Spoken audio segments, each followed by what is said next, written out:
और तो मिनी पाकिस्तान है केरल।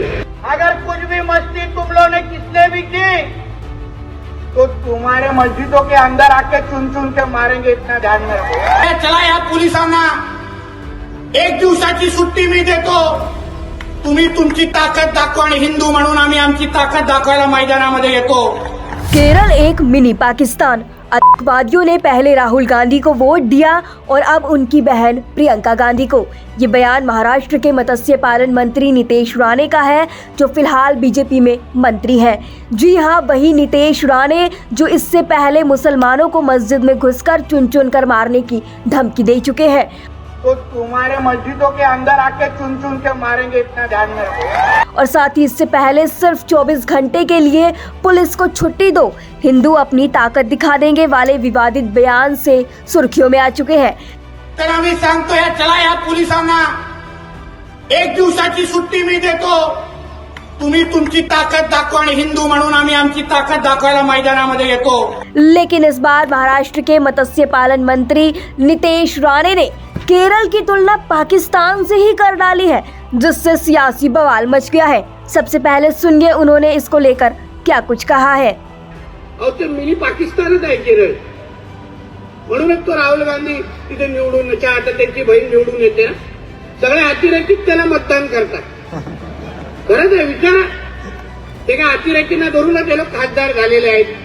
महाराष्ट्र सरकार में मंत्री नितेश राणे ने कांग्रेस नेता राहुल गांधी और प्रियंका गांधी को निशाने पर लेते हुए कहा है कि वो मुस्लिमों की वजह से वायनाड से चुनाव जीत पाते हैं। उन्होंने कहा है कि केरल मिनी पाकिस्तान है, इसीलिए राहुल और उनकी बहन प्रियंका जीत कर आते हैं। सांसद बनने के लिए ऐसे ही लोग उनको वोट देते हैं। राणे ने ये टिप्पणी पुणे के पुरंदर तहसील में एक रैली को संबोधित करते हुए दी थी। राणे के इस बयान ने राजनीतिक हलकों में तूफान मचा दिया है और विपक्षी दलों ने इस पर कड़ी प्रतिक्रिया दर्ज की है। कांग्रेस के प्रवक्ता अतुल लोंढे पाटिल ने प्रधानमंत्री नरेंद्र मोदी और महाराष्ट्र के मुख्यमंत्री देवेंद्र फडणवीस से सवाल किया कि राणे को मंत्री पद पर क्यों बनाए रखा हुआ है, क्या राणे का काम सिर्फ यही करना है। तो वहीं दूसरी तरफ कांग्रेस के महासचिव के.सी. वेणुगोपाल ने नितेश राणे के बयान की निंदा की है। उन्होंने कहा कि पीएम मोदी को इस मामले में बयान देना चाहिए। के.सी. वेणुगोपाल ने आरोप लगाया है कि विभाजनकारी टिप्पणी कर नितेश राणे ने पद की शपथ का उल्लंघन किया है और उन्हें अयोग्य ठहराना चाहिए। के.सी. वेणुगोपाल ने आगे ये भी कहा कि वायनाड के लोगों को चरमपंथी बताने वाले अपमानजनक टिप्पणियों को कानूनी और राजनीतिक दोनों तरह से चुनौती दी जाएगी। तो वहीं दूसरी ओर केरल विधानसभा में विपक्ष के नेता वी.डी. सतीशन ने कहा कि नितेश राणे को मंत्री के पद से इस्तीफा दे देना चाहिए। इसके साथ ही केरल के मुख्यमंत्री पिनाराई विजयन ने कहा कि नितेश राणे की टिप्पणी अत्यधिक भड़काऊ और निंदनीय है। पिनाराई विजयन ने एक बयान में कहा कि महाराष्ट्र के मंत्री की टिप्पणी से केरल के प्रति संघ परिवार का मूल दृष्टिकोण उजागर हो गया है। उन्होंने कहा कि संघ परिवार का मानना है कि वे ऐसे किसी स्थान को नफरत फैलाने वाले अभियान चलाकर अलग थलग कर सकते हैं जिस पर उनका प्रभाव पड़ना कठिन है, और ये बयान उसी का हिस्सा है। नफरती बयान देने वाले मंत्री अपने पद पर बने रहने के हकदार नहीं है। आश्चर्य की बात तो ये है कि देश की सत्तारूढ़ पार्टी के नेतृत्व ने मंत्री के कृत्य पर अभी तक कोई भी प्रतिक्रिया नहीं दी है, जो देश के संविधान का अपमान करने के बराबर है। हालांकि बढ़ते मामले को देखते हुए सोमवार को भाजपा नेता नितेश राणे ने सफाई दी है।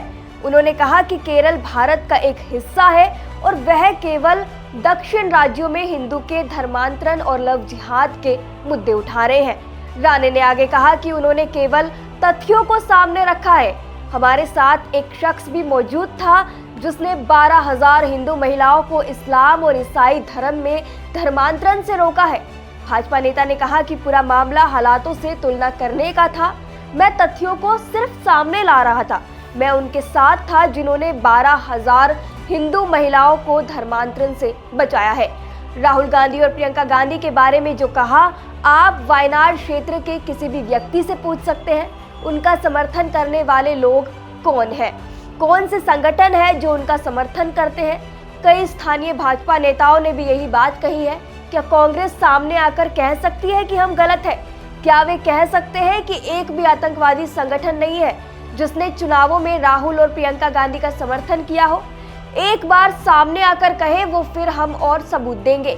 मैंने जो भी कहा वह तथ्यों पर आधारित था। आपको बता दें कि राहुल गांधी ने लोकसभा चुनाव 2024 में केरल के वायनाड और यूपी की रायबरेली सीट से जीत दर्ज की थी।